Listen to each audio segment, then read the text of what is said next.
చెయ్యాలన్నా సరే శూన్యంలో సమస్తాన్ని నీకు ఇవ్వగలదు. నీ ప్రార్థనే ప్రభు యొక్క సన్నిధిని కదిలించగలదు. ప్రభు ఎంత కోపంతో ఉన్నా నీ ప్రార్థన మళ్ళీ ఆయనే ప్రేమతో పిలిచి, నా కుమారి రా, ఇదిగో తీసుకో అనగలిగినటువంటి స్థితి దేవుడు ఇవ్వగలడండి. దేవునికి స్తోత్రం కలుగునుగాక. మరి నినివే పట్టణస్థులు ఉపవాసం నుండి ప్రార్థన చేస్తేనే కదా భయంకరమైన ఉగ్రత ఉందని యోనాతో కబురు పెట్టాడు ప్రభువే.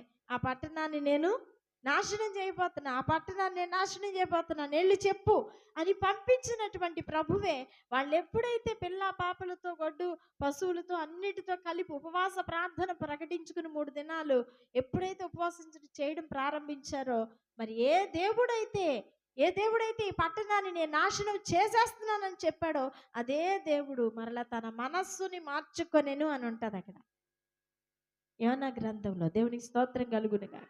దేవుడు